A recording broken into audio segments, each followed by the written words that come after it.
Hello, welcome to Two Guys and Their Gym Talk Show. This is a weekly live show and audio podcast.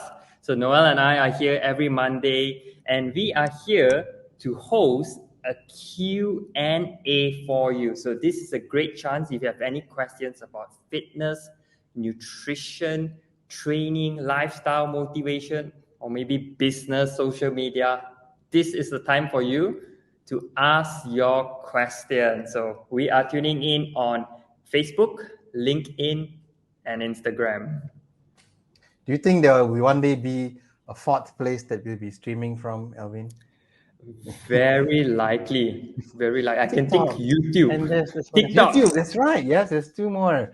I think we need another phone if we're gonna do TikTok. Anyway, but it's great. So we have people streaming in from all over. So thank you for being here. To my friends on Instagram, I see so many of you, familiar faces, regular faces on Facebook and on LinkedIn. Some of y'all comment throughout the week, send us messages. Thank you for supporting the show. We are at episode 59. 59. One more to 60. So next week is 60. Right. And it's been a great journey. And as Alvin said, we have a Q&A today. I'm going to start off also by asking you all a question. I want to get to know you all better. We want to get to know you all better. Where are you streaming in from? Comment below on Facebook, Instagram, or LinkedIn. We can read your answers. We want to read them out. So comment two things. Okay, two questions. Okay, not just one. Two questions. One is comment where are you streaming in from, and answer this. If you could only watch one movie over and over again for the rest of your life, you're limited to one only. What movie would that be? Okay. So I'll give you all some time to think about it, because the last person I asked, they're like, "Oh, I got so many because I'm a moviegoer. I'm a what's the word for the moviegoer? I forgot." But she was like, "Oh, I got all these things. There's no way I can narrow it down to one." And so I'm going to give you all some time. But comment below. Let us know where you're streaming in from, and if you could only watch one movie for the rest of your life, what movie would that be? Alvin, tell us, what would that movie be for you? So I'm tuning in from Kajang, and that one movie, I would say Lord of the Rings. Lord of the Rings, Lord of the Rings. I love Lord of the Rings. Sometimes when I'm having my lunch, I just go to YouTube and just click on little clips and just watch, whether it's the Two Towers, The Return of Kings, Lord of the Rings. If there's any Lord of the Rings fan, comment. I want to know. Noel, have you watched Lord of the Rings? Yes, and you know what? You brought up YouTube, right? YouTube is so awesome because you don't have to watch the whole movie. You can watch the best parts. You can watch the best parts, right? So YouTube is just amazing. But thank you for sharing that, Alvin. I think Lord of the Rings is an awesome movie that can be watched again and again. For me, so yes, I'm a Lord of the Rings fan also, but I'll give a different answer. I'm streaming in from TTDI, my friends, and keep those answers coming because I'm going to read them out shortly. What are we talking about? Well, we want to know where you're streaming in from, and if you could only watch one movie for the rest of your life, what would that movie be? Alvin said Lord of the Rings. I'm going to say it would be Avengers Endgame, or I said one movie, right? I'm always watching these one movie. Okay, so yeah. But Alvin said Lord of the Ring. Lord of the Ring, there's so many. Okay, it's Avengers. Avengers Endgame, the last one. And again, I've watched variations of it. I'll do exactly what Alvin does, which is just go on YouTube and just watch little clips and highlights and this scene and that scene. And sometimes it just fires you up and just gets you in a certain mood. That's what it does. So that would be my answer. I'm seeing some answers coming up here on Instagram. Kiwi's trying to answer, so I don't know what movie she watched. We have Claire. Hi, Claire. Claire tuning in from San Jose, California, USA. And Claire said it's the Muppet movie. You know, that is so you, Claire. You are just so full of happiness and fun and joy. And that's so you, the Muppet movie. Have you watched the Muppet movie, Alvin? No, I've not. I can't remember if right now, I did or not. Definitely worth watching. Every one of these movies that you hear today, someone says it's worth watching. Like, we're actually fishing for ideas on what to watch when we are bored. Keep the comments coming. Let me see. I saw Kim say something as well. Kim is also streaming in from TTDI. Thank you, Kim, for being here. And Kim said that her movie that she would not mind watching over and over again is Crazy Rich Asians. Yes, that's true. Wow. True. She has already watched it over and over again. So she's not lying, and she will continue to watch it over and over again. That's a good answer. It is a nice movie. I enjoyed watching it. I watched it a couple of times, but not over and over again. Thank you for sharing. Who else? If you just tuned in, my friends, if you're just streaming in, we are wanting to know where are you streaming in from, and what is that one movie that you will keep watching over and over again. We have Rubini Mohan from Titi Wangsa. She says John Wick. Yes, I love all three of those. John Wick makes you go like, yeah, that's it. It's payback. I love that. I love those movies. Thank you for sharing that, Rubini. And John Wick has a dog. John Wick has a what? Has a dog. Yeah, he has a dog, but the dog dies. The dog dies. Someone kills it, which makes him go berserk, right? And then I think he got a second dog, right? Someone gave him the dog. Did he get a second dog? Yeah, I think he does. He did. Hang on, I'm trying to. I seem to have lost my green screen thing on Instagram, but that's all right. Y'all can see me, so I'm in front of a green screen. And we talk about John Wick and dog. Kiwi's like, yep. Yeah, Kiwi wants to go out, I think, but I'm gonna keep her here. Owner, Kiwi, come here. Kiwi says, Noel is just like John Wick. Yes, leave Kiwi alone. Sumita is saying she's from Damansara Jaya, and she's also saying Lord of the Rings, awesome, or Harry Potter. Okay, both also can. I think there's a new Harry Potter movie coming out. Great. Today's question really got everyone going. So we all love our movies. That's awesome. I'm just going to quickly scroll through and see if there's any other answers that I missed. No, that's it. So keep those answers coming. And we were just briefly discussing and talking about our movies. And we have our Q&A. So that means whether you are streaming in from Instagram or Facebook or LinkedIn, comment below. We can see your comments and ask us, not about movies, we can also, if not ask about movies, but comment on the little question mark icon that you see, especially if you're on Instagram, and let us know what your question is. It can be anything: fitness, nutrition, mindset, training. We had some questions come in earlier. Alvin had some questions come in on his Instagram. I had a couple of questions come in on my Instagram, and we're going to talk a little bit about that. But if you all had more questions, we can talk about that as well. Okay, moving on, Alvin. What do we have next in our show for tonight? So we are heading over to question and answer. We already have few questions coming in. If you are on Instagram and Facebook, you've probably seen our Instagram story where Noel and I have ask us anything. So thank you, all of you who have sent in your questions prior to this, few hours before. And the first question is, what is your best tip for people who are having a hard time to commit? You want to take this first, Noel? I think I know you have a lot of passion to convince people, to get them going.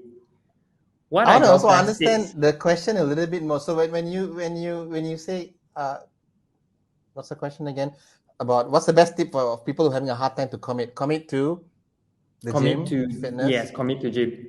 So let's just say someone joined Daily Muscles and they're like, yeah, I want to lose weight. And after a few weeks, you find them missing class, not appearing, not returning your calls. And then later they say, you know what? I don't think so. The gym is suitable for me. I'm busy. Yeah, happens all the time. What would you say to them, Noel? Yeah, my number one tip, and whether or not they do it, this is how I would help someone also who's starting in their fitness journey, is to get involved in that person's fitness journey. So if that's you and you are wanting to start something and to stay committed, then get someone else involved in the process. That means maybe go with a friend, maybe join the gym with a friend, or maybe when you go to the gym, talk to a trainer, make friends with a trainer, a coach, or find a gym buddy, someone else who can do this with you. Because if you're going alone, if you're driving to the gym alone after work, if you are dragging yourself there in the weekends and you say you're going to work out 3 to 4 times per week, but you are always going alone, you have no one to talk to about it. That means you come back from the gym and no one to tell what you did, what happened. Very alone, chances are it's going to be very hard to commit. Very, very hard. Even top level athletes have a coach who Right. holds them accountable, make sure they come for training on time. They oversleep, they're going to get a call. They don't show up for training, they're going to go talk to the parents. Like, even high level athletes have a coach to get them to stay committed. So if you and I want to get started, it's not that easy to kind of wing it. Not everyone has that kind of motivation. So my tip would be to get someone else involved in your fitness journey. Could be trainer, could be a coach, could be family member, could be your husband or wife, your spouse. Accountability buddies, huh? Accountability buddy. And nowadays, here's the cool thing: you can actually even work with people online to hold you Right. accountable. Like, I've got people who we work with, they're not nowhere near our country, but I give them programs, and I check in with them once a week. And did they go for their training? Because they need to do what I asked them to do, and they're going to report back. So that's another way of doing it. So those are a few ways, but as you can see, all those ways involve someone else, because that's my number one tip, that you're going to get someone else to hold you accountable and to help you to stay committed. That's my I best love tip. What that, about you? Noel. I love that, Noel. I know that you have strong passion with that, and you have a hashtag with that, Noel. What is your hashtag? I said, Noel, something about never do Don't do fitness fitness. alone? Is that Yes, hey, yes, exactly. Never do fitness alone. So whenever I think of like Noel and think about fitness and think of someone who is losing their way, I'll think of that hashtag, Noel. I think that hashtag is all about you, daily muscles, heroes, fitness. Never do fitness alone. And I love that. I like that your answer comes from more external. So I'm going to share perhaps my best practice is more internal. Like if great. we or if you are in your fitness journey, the most important thing is you need to be very clear of where you're heading. Think of like you're a boat and you're sailing the boat. You need to know where you're going to, and you need to be focused with your direction. Imagine you want to go to a place and then halfway through, you lose track of it. You're not going to end up in your destination. So one thing you need to do is you need to be your biggest motivator first. And how you can do that is constantly remind yourself of what you want to achieve. And I always feel that if it's really important to you, you will make it happen. If not, you'll make excuses. Then again, come back to, when I start with my client, one of the biggest questions I ask them very early in the personal training session is what is your why? Why do you want this? And that why is something that I will constantly remind them. And I want them to tell me, I say, why are you here? And then they will tell me, I'm here because of my grandchildren. I'm here because I want to push myself. I want to find my limits also. So in the end of the day, your why you need to be reminded of on a daily basis. And I do that myself. I'm telling myself every morning, like, okay, what is my purpose today? What I want to achieve? What is my fitness goal? So that is really important. Yeah. I hope that makes sense. Yes, I love how you mentioned that, like I was more involving an external factor and yours was internal. So those two, I would say, would be essential. One alone would not be the best, but the main thing is, as you can see, staying committed isn't easy. It isn't Right. easy. If you like, otherwise everyone will be doing it. So you got to pay attention. You got to hang in there, and you got to put in some effort to stay on track and to stay committed. And great job for even asking the question. That tells us that you are researching and you are wanting to find ways to stay on track. So that's already you Yes. being on the right track. Yes. Okay. Yeah. If you are tuning in right now on Instagram, Facebook, LinkedIn, we invite you to post any questions you have for Noel and I, and we will try our best to answer your questions. And if we can't answer your questions, we'll of course refer you to. If you post your questions in a comment below, we'll be able to pin it up, and so that everyone on live stream will be able to see it and understand your situations. Now we're going to Yeah. head on to question number 2. How can I get started at the gym? So I'm going to put that in a scenario, assuming someone is new to a gym or planning to go back to a gym, how can this person start a routine? How can this person build a habit, right? Very similar to there's a lot of Yeah. connection with the question before this, which talks about commitment. But Mm-hmm. starting is that first step. Okay, the first step. I think the first step is the hardest. The first step is the hardest. And getting started really, I'll just speak about this what's on top of my mind. Usually people struggle to start something because there's no time, not convenient, the gym's very far away. So for a start, just to start something, and assuming you want to start, the question is to start a gym. Find a gym or studio or whatever it is that's convenient for you. That means maybe it's on the way back home from work. Don't go sign up someplace which is only you have access to go on the weekend and it takes you half an hour to drive there. It's not gonna be ideal. Maybe you have some friends to go with, it's fun. But then if you're looking at long term, 6 months, 12 months on the road, there's some, maybe your friends are gonna give up and then it's gonna be you and then you have to go and drive alone.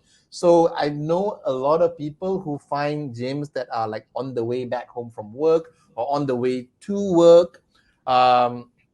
A lot of people's routines also have changed nowadays. People work from home, don't really go to the gym anymore, go to work anymore. So that has also changed. So find something that's convenient. That'll be my first tip. Because things like traffic, timing, distance come into play and get in the way. At the end of the day, when you're tired and you're hungry and you want to go home, if it's out of the way and you just signed up for something, you're not gonna go. You're gonna You go won't have strong willpower to very. see it through. Yeah. That's true. You need strong willpower. So the location of this place matters, lah. Because there's so many gyms nowadays, and your favorite gym, you want to go there, but it's so far, and there's a place that's literally next to your office. Just try a bit harder. It may not be your favorite place, Yeah. but that place right next to your office may have a much better chance of you sticking to that routine. Okay, now ask for a trial at these places. So if that place is very far away, you love that place so much, but it's very far away, ask for a trial. Most gyms have a trial, either a free trial or a paid trial. But also try not to just do one free class, because one free class just gets you sore for the next few days. You want to get some sort of trial at least for a month, a few weeks or a month, to figure out the routine, the time it's going to take. Do I get back home early enough to have my dinner and to go to bed? So get a trial. If you don't see the gym talking about a trial, ask them. I'm sure they're going to find a way to make it work. And if it's going to cost a little bit of money, I'm sure you can invest that.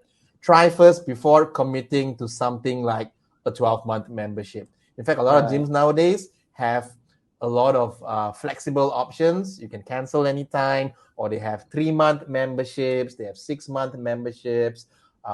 And so look at smaller commitments first before committing for the 12-month. Although the 12-month, I know some gyms, Penny was telling us yesterday. Was it Penny? No, I was talking to Penny this morning, and she was saying that there's a gym in Penang that closed down because of the pandemic, and they were selling people lifetime membership. So that sucks. So everyone's like, "Hey, what now? What happened to the lifetime membership?" So start your commitment slowly, even though it may cost a little bit more, but you don't want to burn a lot of money. So Right. Do just to Daily recap Muscles what I have a just said, trial? we do. We have a trial. We do a paid trial for a month, which gives you an idea. You get to try like 12 classes. You get to try PT sessions. You get to try group classes. So you really get to feel around and see what works for you. And then you make a decision. And I feel that's a much better way to do it. So to summarize what I said before I go to Alvin and ask him what are his tips for getting started, I would say is find some place that's convenient, easy to access, and get a trial first, because sometimes it may look so fancy, but it may just suck, right? So get a trial to understand and see how it fits into your routine. Those would be my top 2 tips for you. The question that we're talking about is, how can one get started at the gym? What about you, Alvin? How do you help people get started at the gym? I think my number one advice is hire a trainer, whether is it in-house, whether is it a freelance trainer.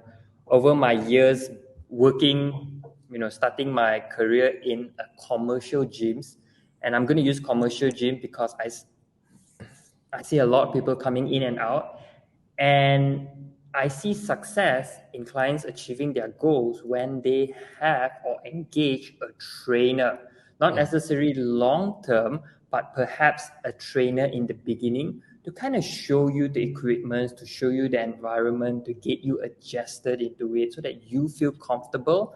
I feel that when you are being empowered, the chances of you coming back, the chances of you maintaining a routine is very, very likely, because you're empowered, you want to do it. So getting a trainer, getting a coach, joining a more semi-private group class to just get you grounded with an action plan, with a strategy, is going to, I would say, shortcut your success instead of trying to figuring out yourself. You're going to save so much time, you're going to save money also by just getting professional to help you to build up a program, show you around. And when you feel that, yeah, I think I can do this, then you can just carry on by yourself. And that's how me and my clients journey, and I'm sure a lot of fitness professionals guide clients in that way. And I speak for myself. I feel that even when my clients stop engaging me, or when our contract ended, when they move elsewhere, they still kind of maintain that habit. Yeah, so that is really, really important. That would be my number one advice. Get someone to help you start with your fitness journey.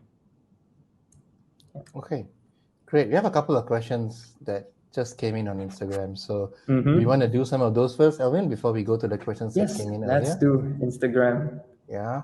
So Mong Peng, I see your question, but I also saw Rubini's question, which you typed in the comment. Alvin, I actually put it up on StreamYard already, so you can just display it. Okay, so this question is from Rubini. Her question is, our opinion on keto diet for fitness, diabetes, and longevity. There's vast research on weight loss, improving metabolic rate, and so on. How sustainable is this diet? So, Rubini, what you're asking is, the keto diet, what's our opinion? There's a lot of research out there on its benefits. How sustainable is it? Okay, I'll tell you my thoughts first, and then I'll pass it over to Alvin.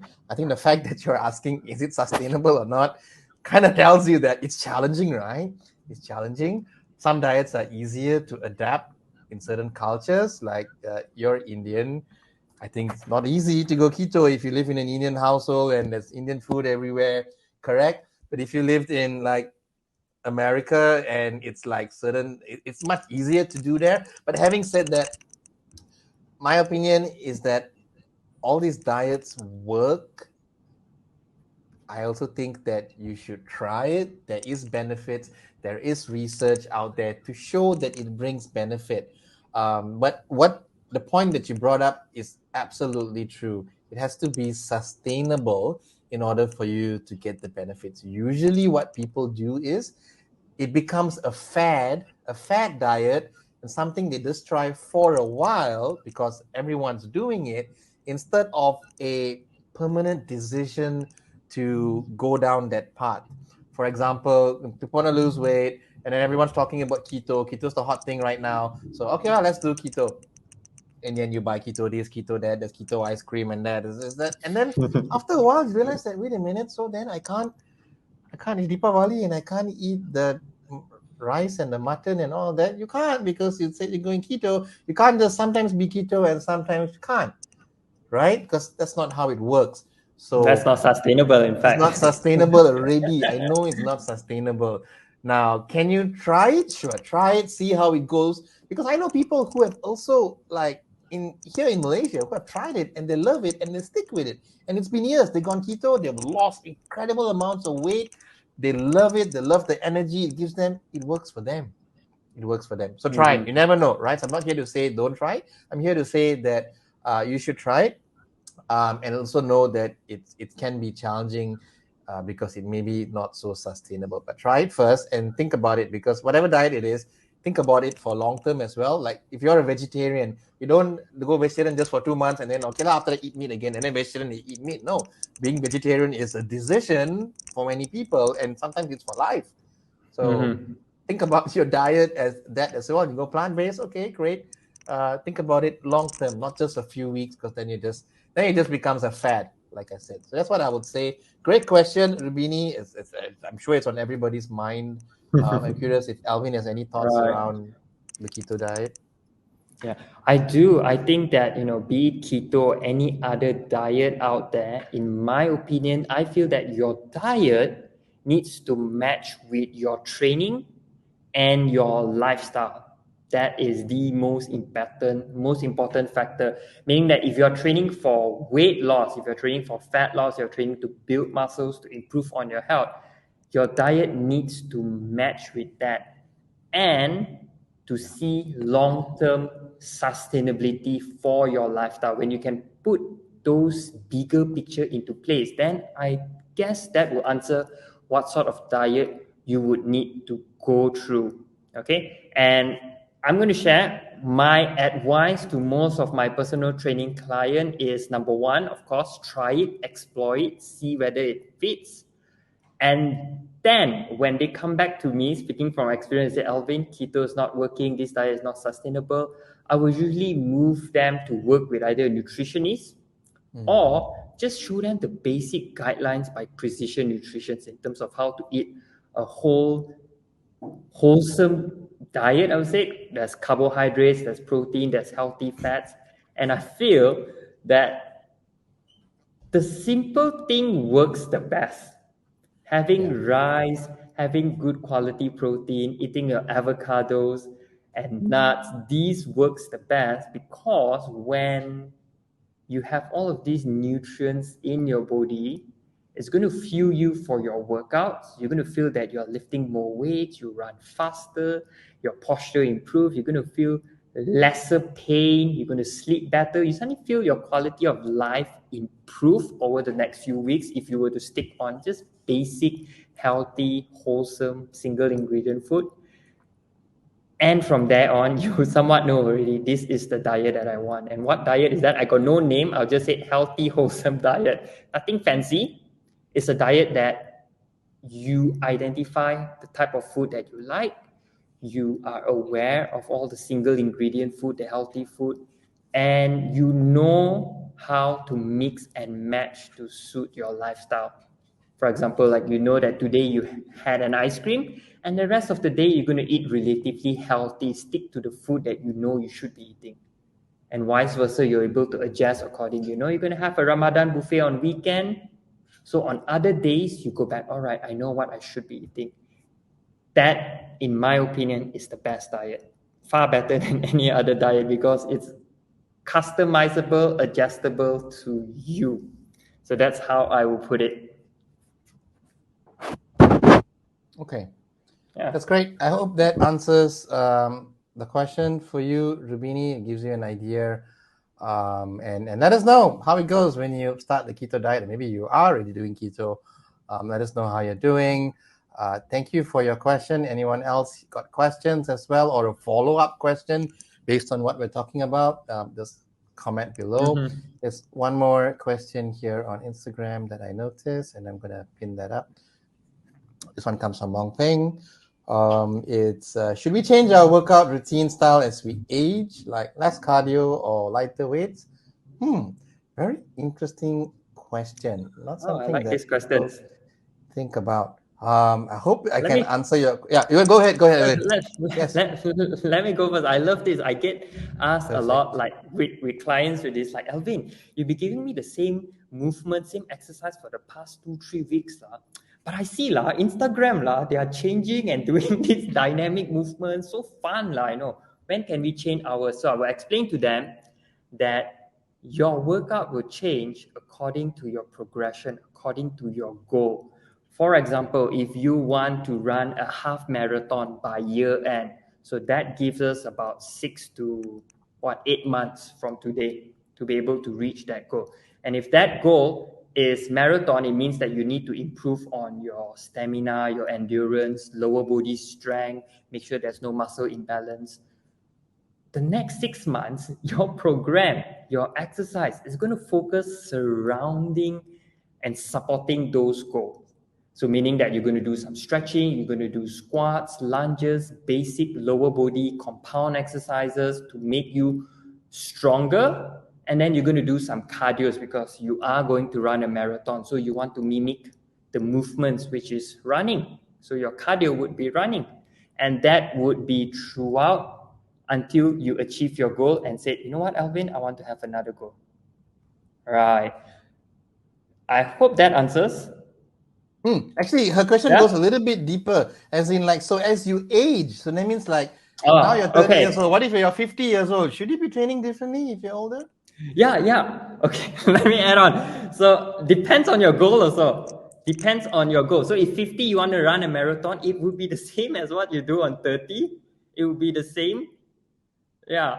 I guess it will only be different if you are starting at 30 and if you are starting at 50 or 60. Because when you start, the training principle, the foundation is going to be different. For example, if you start at 50, you might want to use a light to moderate weight to begin. Whereas you are younger, you can perhaps start with a little bit, I wouldn't say heavy, I would say moderate weight, and you will progress faster as compared to your 50. In my opinion, training, exercise, movements will go as your training goals. And the most important thing is progressive overload. As long as you are feeling stronger, you are lifting more weights, doing more reps with a movement, it should sustain for a period of time until you reach plateau. The last thing you want to do is to change the exercise every week. People have this thought, in order to build more muscles, I need to keep my body guessing. No, you don't. Your body don't need to guess. You need to do the same movements over the next few sessions, next few weeks, so that your body register the movement, so that your body knows what to do, adapted to the weight before you change it. Right. Yeah. What's your thought on this, Noel? I think there's a natural tendency to feel that as we get older, let's slow things down, let's chill out, let's not do too much. That's the general perception that people have, right? Let's not do things that are risky. But then again, you hear about people who when they're 55, like how old is Mike Tyson, and then he's like back in action and like in great shape now and all that. So you hear about people who do these kinds of things as well, right? So there's a few things that happen as we get older. As we get older, we tend to lose our sense of balance. So compared to like a 20-year-old versus a 60-year-old, even though that person is regularly training, the 20-year-old may have a better sense of balance. So something to take into consideration. What else can happen? You can also lose a little bit of flexibility as you age. Your tendons, ligaments tend to degrade over time. Your stamina, your energy levels can also be a little bit not as great compared to a 20-year-old when you feel like you're at your peak. But here's the thing. Whatever it is that you're doing now, all the training, the exercise, the programs help slow all of these down. So like coming back to what Alvin was saying just now, we keep doing what we're doing. And if the body start to lose muscle mass as you reach a certain age and your body wastes away your muscle. But if you're training, you're going to hold on to it. So what you don't want to do is to like, okay, I'm 50 years old now. I'm going to stop all my strength training and just go and do Tai Chi in the park, which nothing wrong with Tai Chi, by the way. But what happened to the strength training, right? And then you're going to see huge losses in strength. You're going to lose your muscle and everything. So I don't think you need to significantly change anything. Keep training, keep doing what you enjoy. Know that exercise and intentional movement and taking care of your health and your fitness is going to ensure that when you are at this age that you're concerned about, what is it, 40, 50, 60, 70, you are going to be at your best. Compared to someone who's not training at all, never goes and works out, doesn't do anything, sits on the chair all day in front of the computer, and they are 60, 70, 80, they're going to be walking around with a walking stick, or they're going to struggle to move because they're not moving. Okay, so it's going to improve your quality of life. But having said that, don't lie, at 60 years old, you want to start doing gymnastics. right? You've never trained. Why go and do something like that? So wherever you're at right now, keep doing what you're doing. I hope they kind of answered your question. To bluntly say it, I believe no, we don't really need to change anything significantly just because we are a certain age. If anything, everything that you're doing now is going to help you live your best quality of life when you are at that age. Right. Yeah. Right. Maybe I just want to add on one Yes. thing Go because ahead. it reminds me of a question a client asked me. Regardless of your age, strength training have tremendous benefit for almost everyone. So if you are 60 years old and you're thinking of, let me start exercise, I highly recommend you to start lifting weights. Now, when I said lifting weights, I'm not going to ask you to deadlift 40 kilos. I'm going to ask you to pick up the dumbbell and do basic movements that you, at the age of 60, your mom at the age of 70, is able to do. That could be holding 2 water bottles and doing a shoulder press, which is a very fundamental movement patterns that every human is doing. Because strength training is going to add years to your life. Yeah. Put it that way.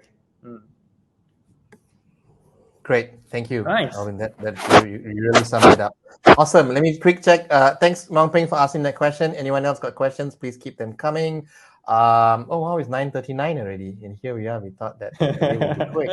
Let me see. Any other questions on Instagram? No. Okay. Do we have any other questions? Anything else that were asked earlier, Alvin?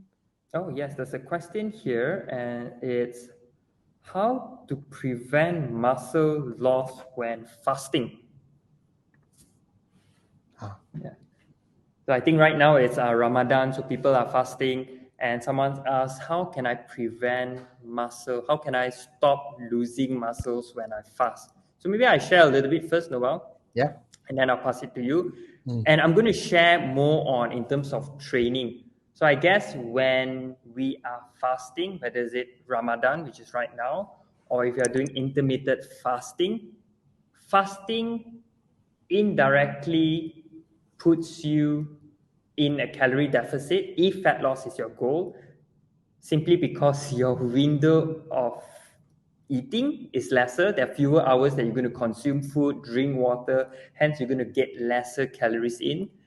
That's why many people use fasting as a mean for fat loss purpose. I've yet to meet anyone says I want to build muscles and I'm going to do fasting. It doesn't work that way because building muscles you need to eat more. So fasting is easier to achieve calorie deficit. So what happens when you're in a calorie deficit is chances of you being in a catabolic state is higher and longer. Therefore, your body will break down muscle tissues. So one way that you can prevent that, I'm going to share perhaps in terms of training point, and then Noel can share in terms of nutrition point. Training point is you want to maintain lifting weights. You want to continue your strength workout. You want to do your compound movements. You want to lift very similar to what you have been lifting before. So for example, if you're doing a 40 kilo squat, when you're fasting, you want to try your best to maintain close to 40 kilo, if not similar to 40 kilos, so that your body adapted to that weight, so that your body is telling that, hey, I need my muscles to maintain, to lift this amount of weight. So your body is going to preserve, say, we're not going to burn these muscles. They are precious. They're going to help us lift these 40 kilos. They're going to help us with our next workout. And lifting weight strength training is going to preserve muscles. So that is on training's perspective.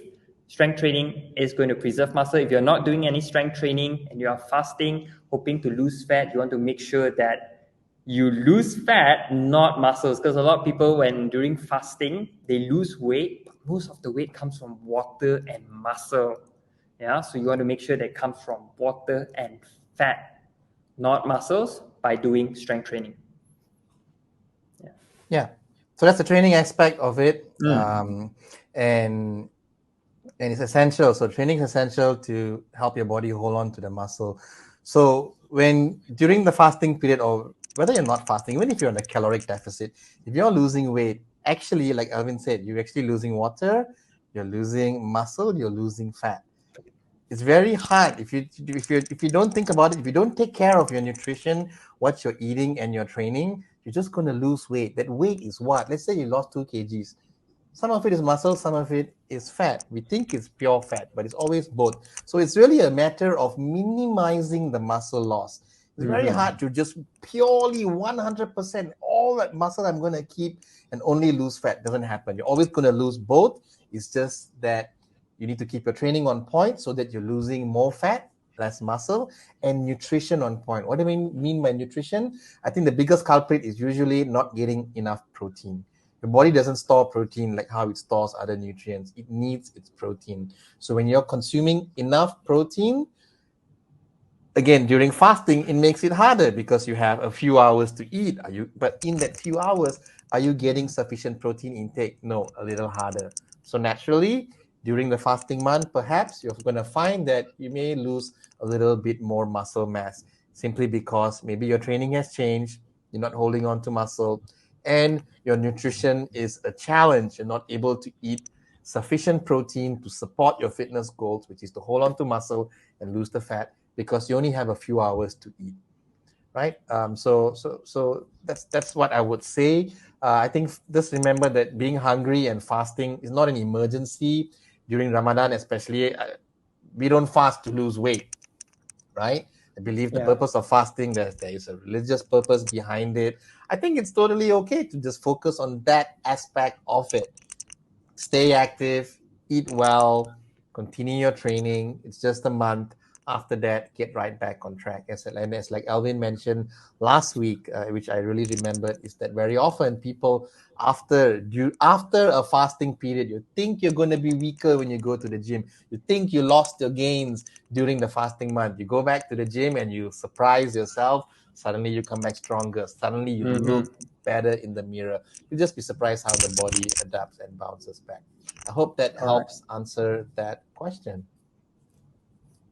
Lovely. Thank you all for the questions. We're going to look through and see if there's any questions on Instagram, looking through Nope. Facebook and LinkedIn. Rika says, thank you. Great. I have glad you found that useful, Rika. And if anyone like just tuned in as well, drop us a comment. Let us know where are you streaming in from. And Alvin and I were asking earlier, like if you have a movie that if you can only watch one movie for the rest of your life, what would that movie be? If you haven't answered that question, drop a comment below and tell us what that is. We want to know. Otherwise, if there's no questions, we will start to wrap up the show as well. Unless I think we have another segment actually. I'm not sure. Alvin's the boss. Yes, we do. Now, before we go to the next segment, all the links and resources mentioned in today's live will be on the Facebook version. So someone asked about keto diet. Is it sustainable? Is it useful? Noel and I have pasted a couple of links from Precision Nutrition. Yes, Precision Nutrition is one credible resource or website that you should always go for to look for any nutrition questions. So we paste all these links on the Facebook version in the comment below. And anything that we find that can help to answer you or add on to your questions with our answers, we're going to put all the links and resources on the Facebook version. So always remember to go back to the Facebook live videos and just see the comment section. You'll be surprised that there are 3 to 4 like links there right now, so do check that out. And our next segments, wow, we got 2 segments today. I thought it's just Q&A. No, we got a little show and tell. I was like, yay, welcome back this segment. So show and tell, if you are new here, show and tell is where we show you something and tell you a little story behind it, tell you what is this thing is all about. So I'm going to pass the floor to Noel. What do you have for us today, Noel? Yeah, something I bought. And yes, it has something to do with food, as always, but it's not food yet. That means I have to put it through a few stages before it comes edible. Okay, so I bought this really cool thing from iHerb. I'm quite excited to try it, but I haven't got to doing it. I bought this a couple of weeks ago. This is a sprouting jar. You can see that. It's glass. It's got a stainless steel mesh at the top, so it lets air in. It also allows me to drain water. So what am I going to put inside? I'm going to put seeds, which you can also buy from iHerb. It comes in little packets. So little seeds. So what seeds did I get? It says, grown in the USA, clover, fenugreek, and radish seeds. So it comes with instructions. It tells you what to do. You're supposed to measure a small amount of the seeds, put it into the jar. The water needs to be clean water, not tap water. Put in the jar. And then I believe there's a 4 to 5 day process. It's a 4 to 5 day process where hang on, something's gone crazy with my video. Do you see that, Alvin? I'm just going to quickly adjust that setting. Yeah, I guess the setting something just spotted. There we go. Yeah. It's something to do with the glass jar and what it reflected. It just or senses something. the color different. Yeah, that's fine. Yeah. Okay, so I better not hold up the jar too often. So it's the seeds. The seeds go into the jar, and then I follow the instructions, and then I pour in the water, and then you're supposed to change the water every 1 or 2 days, and then put it in a dark place. And on the 5th day, you bring it out to light, and then it turns green. What comes out? These are actually sprouts. Have you been to the supermarket or the grocery store, and they come in those little boxes, and they have alfalfa sprouts. They have broccoli sprouts that I've seen. So these are the sprouts. But those are crazy expensive. It's I don't know, 12, 13 ringgit or something for that. I have enough sprouts to feed the whole of Tamantun, I think. At least the whole few streets here. And I can grow my own, and I can just harvest it. And then when I'm done, and I can just keep making my own batch. It was not expensive at all. This whole thing, it comes with free shipping, cost me less than 60 ringgit for the whole thing. The jar is super cheap, and just the seeds. And yeah, there are different kinds of seeds. It has to be sprouting seeds. I mean, these seeds can actually grow. I'm not just buying broccoli seeds. It's actually seeds for growing. You have to look for that. It will specifically say sprouting seeds. If you buy any other seeds, then it won't grow. Okay, you got to specifically look for that. So I'll keep you updated when I do it. I'll do it this week. So if you're following me on my social media, you will see me grow my sprouts, and I'm looking forward to seeing how it tastes like. Oh, Yeah, nice. that's my show So and we're all tell. going to head over to TTDI, Noel. So you're going to Sure, become a new alfalfa sure. wholesaler. Sure. Bring your bread and sandwiches, and I will put it in between, and you can eat it. There you go. So that's Noel's invitation to all of us. Yeah. Head over to Noel's Instagram, and Noel's Instagram sometimes shows certain flowers, certain seeds. And sometimes I feel it's quite educational. I'm learning new plants and flowers and vegetables I never knew. Yeah. So Noel Instagram. Right. With that being said, I don't see any questions. We're going to wrap it up and saying thank you for all of your questions. Thank you for reaching out to us. And if you do have any questions, or you're watching this live after recorded, feel free to send us any questions, send us any message throughout the week. And we wish you well. And any last word from you, Noel? Yeah, have a great week, everybody. And we'll see you all here next Monday. Stay in touch. Bye. Bye.